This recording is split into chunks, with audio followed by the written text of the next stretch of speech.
Hello everyone, good afternoon. How are you all? I know that every one of my students are doing super great and awesome, right? Okay, so for those who don't know me, myself Ameer Sir, master teacher of JEE Physics at Vedantu. You can call me Ameer for anything and everything, but only for physics, right? Okay, so I have to ask apologies just because I couldn't come online this time, but don't worry at all. Whatever concept I'm discussing, whatever things, questions we are discussing over here, I'll make sure that you will understand each and everything bit by bit, right? So you don't have to worry at all. Still, if you have any doubts, you can give your questions or doubt in the comment box, right? Okay, all good, happy, right? So as we all know, we are here as a part of the CBSE sprint to prepare ourselves for the upcoming board exam by doing the previous year questions, right? Okay, so as we have seen, we have completed all these topics over here. So those who have missed, don't worry at all, it is still there in YouTube. Type my name, which is Ameer, and whatever topic you require, you will be getting all these topics which you have missed. Not only this, we have completed till 7th of Feb, as today is 8th of Feb, right? So till electromagnetic induction first we have completed, and today we are going to continue with the topic of electromagnetic induction too, because it is a super important topic, right? Okay, so I hope you have understood what all it was taught in my last session. And let's hope everything will be clear and more clear about this particular topic with my today's session, right? Okay, so about this, what I have to say is, so many will be having or scared of the exam because of some particular chapters, right? Because they are not clear about the concept, some questions are not clear. So we have micro courses, which means you have to buy a single chapter. This can only be provided with Vedantu with just a price of ₹9 over there. Okay, so those who feel like you have some difficulty with a particular chapter, by just spending ₹9, not 9k, not 900, not 90, it is ₹9, which is lesser than a Cadbury Dairy Milk price, right? Okay, so do it for your awesome future. So shall we start with the session? Let's not wait and let's not waste our time. Let's go with the first question. So what does it say? A 0.5 meter long solenoid of 100 turns per centimeter. So 10 means number of turns per unit length, has the area of cross section is given 1 centimeter square. Calculate the voltage induced across its end if the current in the solenoid is changed from 1 ampere to 2 ampere in 0.1 second. Okay, so you have a solenoid, a current is passing through a solenoid initially, after that it is getting changed. So when the current starts flowing through the solenoid, what will happen? It will be producing a magnetic field, right? And the magnetic field produced by a current carrying solenoid, I hope everyone knows the formula is mu naught Ni, right? Yes. So the magnetic field B is equal to mu naught number of turns per unit length into I, right? So if the current value in it changes, the magnetic field changes, right? So the magnetic field produced by the solenoid changes, and the solenoid is itself in a place where there is a changing magnetic field. So if the field changes, flux will change, which means the total number of magnetic field lines. If the flux linked with the coil changes, EMF will be induced. So here the EMF is induced in the solenoid because of the change in flux produced by the same solenoid. This process is called as self-induction, right? And here the induced EMF is having a formula. What is the formula which we have derived for self-induction, or the back EMF which have induced over here, is given by minus of L into di by dt, where the constant L is called as the self-inductance. And we have derived the formula for self-inductance of a solenoid. It is how much? That is equal to mu naught N square, area into length, into di by dt. Now the question itself is about finding out the EMF, right? Okay, you just have to put the values. Negative of mu naught is equal to mu naught by 4 pi is 10 power minus 7. So mu naught is equal to 4 pi into 10 power minus 7. Then small n is 10 turns per centimeters. So 10 turns per centimeter is converted into meters, 10 power minus 2. Then area, what is the area? It is given as 1 centimeter square, converting again into meter square, that is equal to 10 power minus 4 into what is it? Length is given as 0.5, so it is 0.5 into di, which means the change in current. What is the change in current? From 1 to 2, that is 2 minus 1, and it is happening in a small time interval of dt of 0.1 seconds, right? Now what is left? Only the calculation. Let's not waste our time for the time being by doing the calculation, just because I have the answer already with me, which is given as 6.25 into 10 power minus 6 volt, right? So in this process, which has, as mentioned in the question, the EMF induced in the solenoid will be equal to 6.25 into 10 power minus 6 volt. All good, happy? I hope everyone might have understood. Simple question it is, right? Okay, let's move forward to the next question. I'm sorry for that. A horizontal conducting road, its length is 10 meters. Okay, let this be 10 meters. It is from east to west, which means think that this is east and this is west, so it is like this. Okay, and it is falling with a speed of 5 meters per second at right angles to the horizontal component of Earth's magnetic field. So it is this, which is horizontal. This is the horizontal surface, right? So this is the horizontal component of velocity, length is perpendicular, and it is falling down, right? Which means horizontal component, length and the velocity are all mutually perpendicular to each other, right? So in this case, the EMF induced is because of the motion of that particular rod. So the EMF induced in such cases in the rod is called as motional EMF, with a value of how much? What is the value for EMF induced in this case? Is called as EMF is equal to dLV. Yes or no? Where each and everything has to be perpendicular to each other. In this case, all are perpendicular according to the question. Now what is left? Just apply the formulas or the values. Okay. B, what is the value? What I can see, it is 0.3 into 10 power minus 4. Yes. Length of the road is 10 meters into what is velocity? Where I can find velocity, it is 5, right? So it is 5. So 0.3 into 10, 3 into 5, 15. So that is 15 into 10 power minus 4 volt. So in the rod, an EMF of how much? 15 into 10 power minus 4 volt is being induced. Yes or no? Good, happy? Next question. Yes. Let's read the question, right? Okay. Guys, I hope everyone is with me. Very good. And I hope everyone is understanding also. Next question. A rectangular coil of area A is there. Now, n number of turns is rotated. Okay. And the frequency of rotation is F in a uniform magnetic field B. The field being perpendicular to the coil. Okay.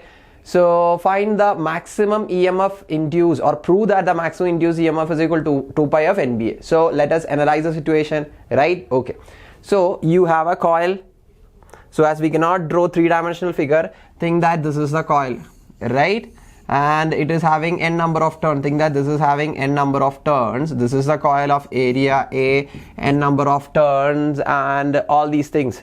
And a magnetic field of B is over here. Okay, and think that this is the axis of this particular coil and it is rotating in this fashion.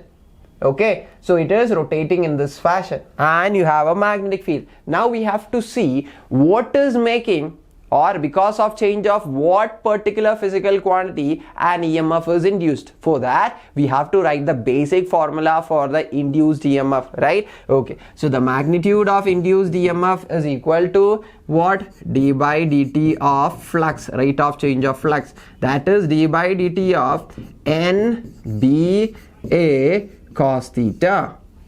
Now if you start analyzing this particular condition, which is given, number of turns same, B, it is same, uniform, area of this particular coil same, but what is changing over here? Can anyone tell me what is changing in this particular case? It is nothing other than theta, which is the angle between the area vector and the magnetic field, right? Because this is continuously changing. So the area vector angle, right? The angle made by the area vector with the magnetic field also continuously changes. So it is the change in theta is producing an EMF. So let's take everything outside.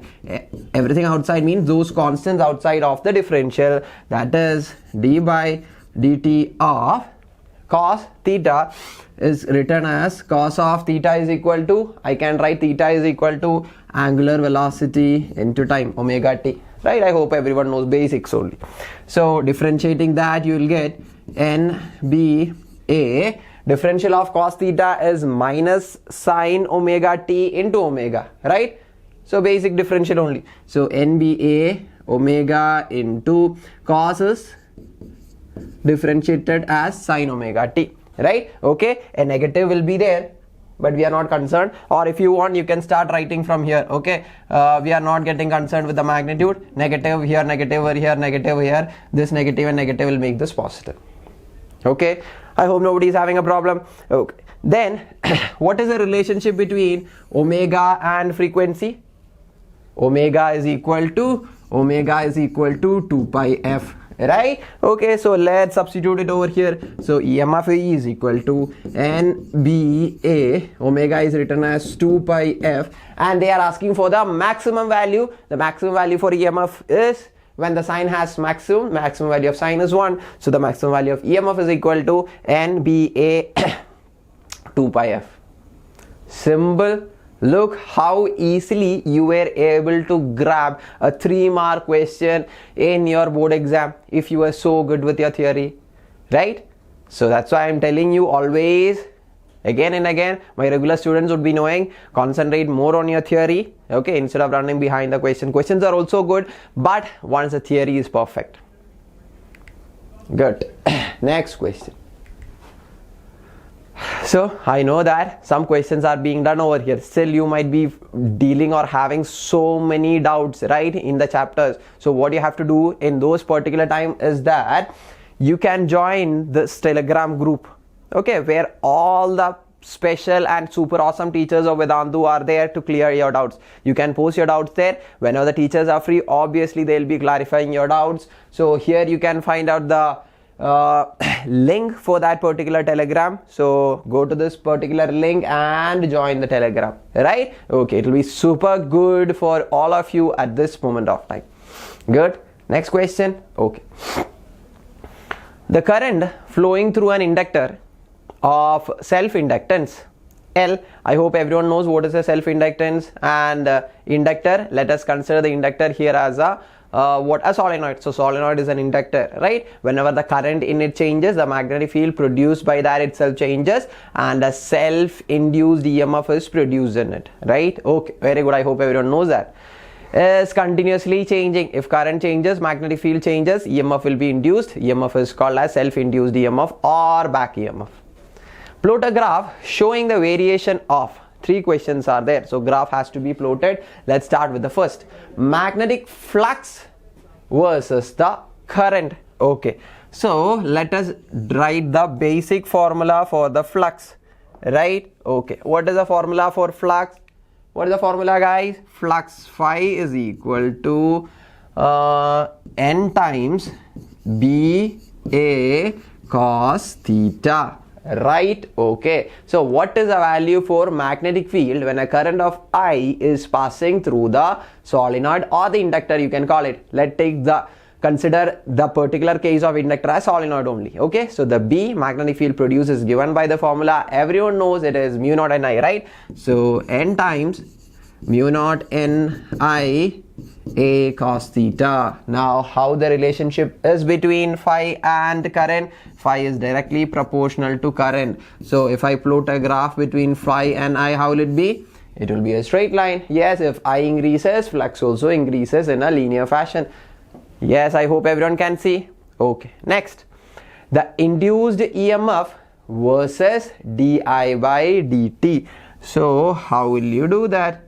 So either you might be knowing the value for induced EMF in an inductor is given as the magnitude is equal to L into di by dt, right? EMF induced is equal to, which means EMF is directly proportional to di by dt. So how the relationship will be? It will also be a straight line, EMF over here and di by dt. If di by dt increases, EMF increases. Simple again, right? Okay. And the last part of a question, how will we do that? Magnetic potential energy stored versus the current.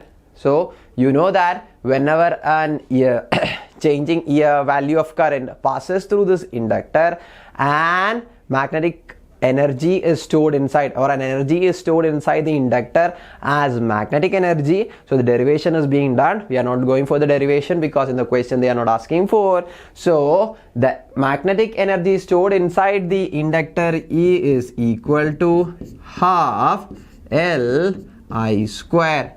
Yes or no? Which means energy is directly proportional to square of the current. So if you plot a graph between energy and current, how will it be? Square relation, how the graph is? Like this, right? Okay. So if take current as 1, energy will be 1. If current is 2, energy will be square of 2. So which means this will be the shape of the graph, right? All good? Happy? So shall we proceed to the next question? Yes, very good. Next question. Why is choke coil needed? So this is a 1 mark question, or it can come for 2 marks, in the use of fluorescent tubes with an AC mains. So you might have seen tubes inside your home. Okay, you might have seen a part like this. Okay, a dabba wala thing. Okay, now in the modern one you might not be seeing, but in the olden days it is visible. Okay, so you might be using choke coil. So the reason why we use a choke coil in the fluorescent lamp is that for the working of fluorescent lamp, the main use of using fluorescent lamp is it consumes less amount of energy, or the power is very less for its working. Okay, so if you give the actual value of potential difference, which is coming from your AC mains, it is 230 volt. But for the working of a fluorescent lamp, you don't want that much of voltage or that much of current, right? So you will be connecting a choke coil. What is a choke coil? Choke coil is actually an inductor. So if an AC current passes through it, it will be producing a back EMF. Back EMF means a potential in the opposite direction, which will reduce the value of potential difference in the circuit. Yes? Okay, so if the potential is reduced, the current in the circuit will also reduces. Yes or no? Yes. So if the current reduces, the power won't be lost, or the particular thing, which means the tube will only be consuming a lesser amount of power or a less amount of energy in that particular case. So a lot much of energy is being saved. Now sometimes people can ask, in order to reduce the current in the circuit, why can't we use a resistor instead of choke coil? But because if you use a resistor instead of a choke coil, what happens is that so much of the current value will decrease obviously, but the energy which is saved in the case of choke coil is not happening in the case of resistor, because in the case of a resistor, all those extra energy will be lost as heat energy, right? Okay, so that's why we are not using resistor by replacing a choke coil in a fluorescent lamp circuit. All good? Happy? Understood? Next question. First part, state Lenzs Law. What is Lenzs Law actually talking about? The direction of the induced current, right? Okay, so let's talk about it and give one example to illustrate this law. The Lenzs Law is a conservation of principle of conservation of energy. How Lenzs Law is associated with the conservation of energy, that is also a question, right? Okay, so let's start doing it. So state Lenzs Law. So what is there in the Lenzs Law? So you are having a loop like this. Okay, you are having a loop, and think that you are having a magnet. This is north, this is south, right? Okay, so if it is kept as such, which means if the magnet and the coil is not moving, no current is being induced in this particular coil. I hope everyone knows, right? Because the flux is not changing. Flux formula, I'll write it over here. Flux is equal to NBA cos theta.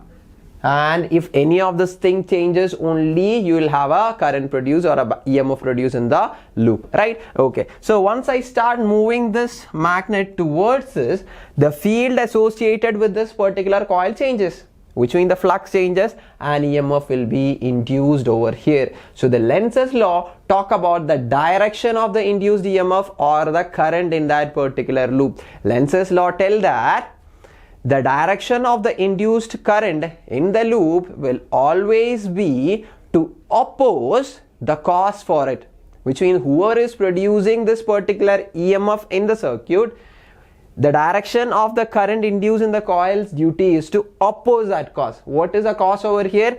The movement of the north pole towards the coil. So it has to be stopped or it has to be reduced. How? By producing a north pole over this loop. You know that whenever a current is passed through a coil, a current carrying conductor or a loop can act as a magnetic dipole. Okay, so if this part of the loop has to be acting as a magnetic dipole, the field lines has to come outside, right? Because from the north pole, field lines come outside and to the south it goes inside, right? Okay, so by using right hand thumb rule, if you want to get the field lines outside, what is the direction of the thumb it is showing? It is showing an anti-clockwise current, right? Which means if the current is anti-clockwise in that particular loop, the field lines will be coming out of it, or that part of the loop or that side of the loop will be acting as a north pole, which will be producing a resistance for this particular cause for this EMF. Right, so north pole will always be repelling this particular north pole. Right, now let's see. So we have explained what is Lenz's law, okay, in a very better fashion. Now the question is how it is related to the conservation of energy. Right, okay, so north pole is over here, north pole is over here. Obviously there is a force of repulsion, which means if I want to make this magnet move toward this particular loop, I have to apply some force. With the force I am making the particle move. So with the force, if a particle is being moved, I am doing a work, right? So whatever is the work I am doing, the work whichever I am doing is actually converted as the electrical energy. So the electrical energy is actually produced from the work I am doing, as energy can neither be created nor be destroyed. It can be converted from one form to another, right? Just like you have studied. So the work I am doing is actually converted as the electrical energy which is produced in that loop. So this is the perfect answer which can help you grab 3 marks for this particular question over here. I hope everyone have understood, right? Simple, easy. Then we have to go for the next question, guys. I hope everyone is understanding, right? So if anyone is having a doubt, no worries, keep it in the comment box. I'll get back to you as soon as I can, it is possible. Next, predict the direction of induced current in metal rings 1 and 2 lying in the same plane, where current I in the wire is increasing steadily. So the basic question is, you have to find out the current produced in the loops. Okay, so you have to use a Lenz's law. What is said in the Lenz's law? The induced current in the loops will always be to oppose the cause. Right, okay, who is the cause? The current which is increasing in the positive x-axis. Right, okay, so the increase of current in the positive x-axis through this wire or a current carrying wire will obviously producing a magnetic field. Right, okay, so how will I find out the direction of the magnetic field? Again, right hand thumb rule. On the upper part, the fingers are coming outside, which means the field produced here is outside. So the field is outside over here, so I'm marking it as B1, and by using the right hand thumb rule, on the downward part it is going inside, so this I'm marking it as B2. Right, okay, so you know that the value for the magnetic field produced by a current carrying conductor is directly proportional to the current passing through it. From Biot-Savart's law, B is directly proportional to mu naught by 4 pi ideal sin theta by r square. I hope everyone knows, which means B is directly proportional to current. So if current increases, B is increasing. So on the top, the B is increasing in the outward section, right? So according to Lenz's law, the current induced in the loop 1 is to oppose the cause. What is the cause? The increase of current in the outward direction. So it has to be opposed, which means the outward magnetic field has to be reduced. So the current which is being induced in this loop will try to decrease it. So if the field has to be reduced, which is in the outward direction, the field produced by the loop 1 has to be inside, right? If the field or the field has to be inside, what should be the direction of the current? The direction of the current according to the right hand thumb rule should be in the clockwise direction. So here you should be expecting a clockwise current, and here again I'll explain you those who haven't understood. Here the field is increasing in the inside direction. So the current which is being produced over here has to oppose it, which means it has to reduce the magnetic field in the inside direction. So how can I reduce it? By producing a magnetic field because of this in the outward direction, right? Okay, so if the field has to be outside, what should be the direction of the current according to right hand thumb rule? It should be in the anti-clockwise direction. So here you have anti-clockwise. Understood? Happy everyone? Good. Next question, shall we? Yes, very good. So the question goes like this. Define mutual inductance between a pair of coils. So what is mutual inductance? Let us take the figure over here. Think that this is the coil 1 and this is the coil 2. If a current is passing through the coil 1, a field is being produced. And if you change the value for the current in the first, what will happen? The field produced by the first coil will change, which makes the field associated with the second coil will change. If the field associated with the second coil changes, what will happen? Flux changes and an EMF is induced in the second coil. So mutual induction is a process of inducing an EMF in a coil by changing the flux produced by the other or nearby coil is called as mutual inductance. Derive an expression for mutual inductance of two long coaxial solenoids of same length and wound one over the other.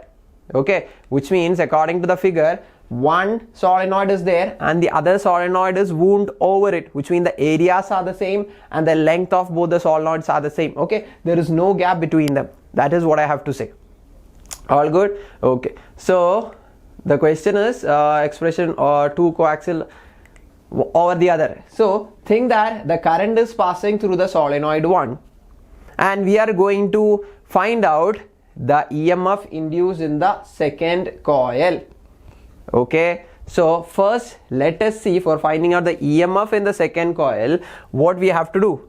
We have to find out the flux in the second coil, right? So the flux associated with the second coil is totally dependent upon the flux produced by the first one.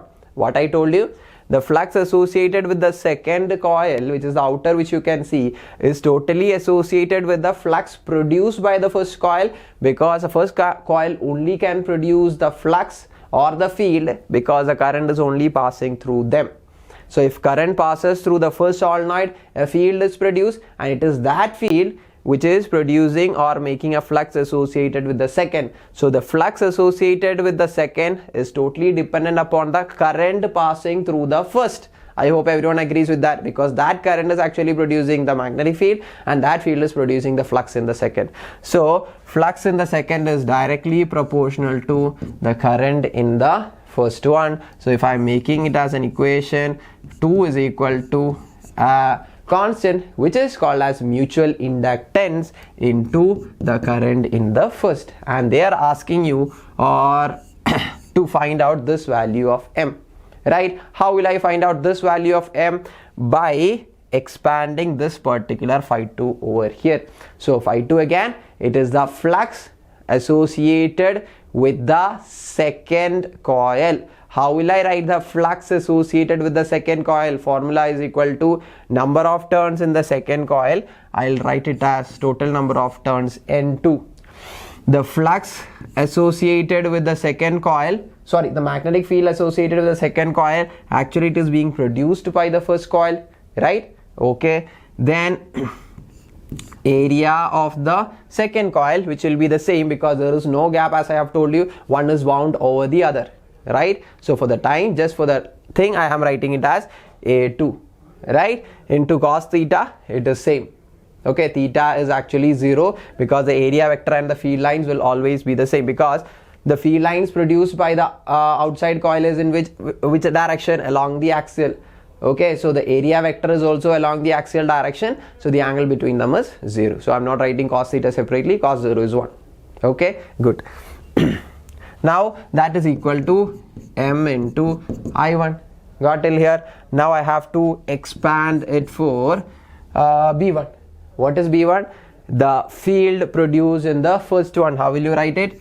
Mu naught N1 I1 A2 is equal to MI1. Then if you want to write it, this can be written as I1 into number of turns, total number of turns in the second coil can be written as number of turns per unit length in the second, number of turns per unit length in the second into total number of length, right? Okay, so this I am going to write it as this mu naught. N2 is being written as this N2, this N1 into L. N2 into L will make bigger N2, right? Into A2 into I1 is equal to MI1. I1 cancelling from both the sides, what will you get? M is equal to mu naught N1 N2 area into length. Understood how to do the derivations? Guys, all good? Happy till here?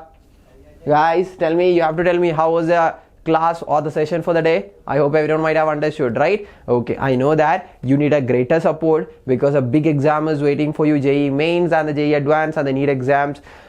So, and your board exam also. So if you want a help, Vedantu is all ready to give a better help for you, for which is called as a class 12 crash course. Okay, you will be getting the live classes, study plans will be there, previous year questions analysis will be done, whatever you want, so that you can be there on the top of the exam. It will be done by Vedantu with this crash course. What do you have to do for this? Go to this link, apply the code AMECC. If you apply this magical code, okay, the course which is actually cost 12,000, it will be made available for you at a price of 3,799 because of this magical code. Okay, so don't forget to apply this magical code because that's a code from my side and I will also get benefited from it, right? Okay, very good. So do that, it will be super great. So these are the results already made by this Vedantu in the past years. These are the results of 2019 JEE Advanced.